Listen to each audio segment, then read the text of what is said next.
It's Monday, the 14th of November, 2022. Welcome to the Fast Five by Fear and Greed, Australia's most popular business podcast, where we give you the top 5 business stories you need to know in just 5 minutes. I'm Michael Thompson, and good morning, Adam Lang.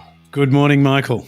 Adam, we've got 5 big stories to get through today, so let's jump into it. Story number 1, the Democrats have retained control of the US Senate after winning races in Arizona and in Nevada. This is a major victory for President Joe Biden and a big blow for the Republicans, who were expected to do way better in these midterm elections. The result in Nevada gives the Democrats 50 out of the 100 seats in the Senate. It might increase to 51 if the party also wins a revote in Georgia next month. Even if it doesn't, the vote of Vice President Kamala Harris means that the Democrats will have the numbers they need to push through nominations for really kind of significant appointments like judges and cabinet secretaries. This all comes as the war between the Republican Party and former President Donald Trump intensifies.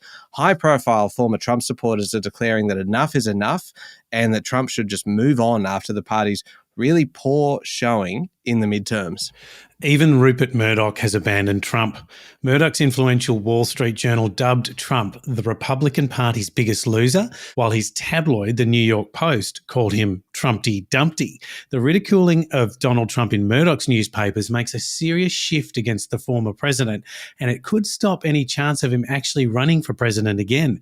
The new hope for the Republican Party is Florida Governor Ron DeSantis, who the New York Post has branded the future. President Joe Biden had a good line. He said the midterm results will force the Republican Party to decide, quote, who they are.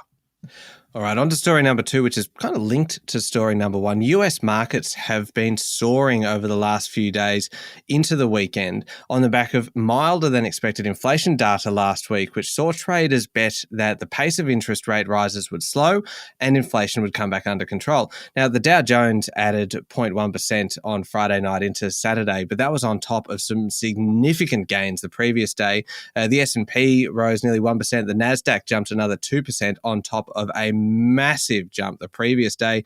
The NASDAQ's rise is now the best 2-day performance since 2008. That's right, Michael. US-listed China stocks also soared after Beijing eased some COVID restrictions, which is raising hopes that a reopening might be on the cards. Retailer JD.com added 6.3%, and Yum China Holdings, which owns KFC, Taco Bell and Pizza Hut in China, lifted 6%. It should set the scene for further gains on the Australian market today, with the S&P ASX 200 closing at its highest level on Friday since June. Story number 3, Adam. Prime Minister Anthony Albanese spoke briefly with Chinese Premier Li Keqiang on the sidelines of ASEAN, which is the Association of Southeast Asian Nations in Cambodia. This was all happening yesterday in the fairly kind of arcane world of diplomacy. Many took the short meeting as a bit of a sign that there is a chance of relations thawing between the two countries.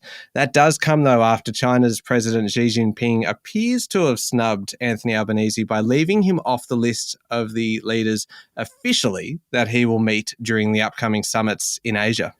Xi has not held an official meeting with an Australian Prime Minister since Malcolm Turnbull in 2016, and leaving Anthony Albanese off the list is a bit of a setback for the government, which is keen to repair ties with China.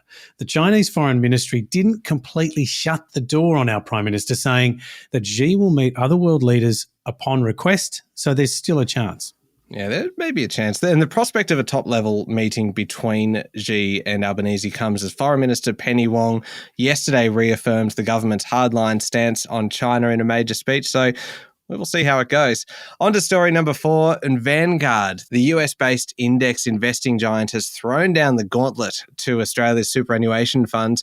Vanguard has launched a new suite of low-cost super products, which it says will be the cheapest superannuation products in the market for many savers. The flagship option has a yearly fee well below the average super fund charge.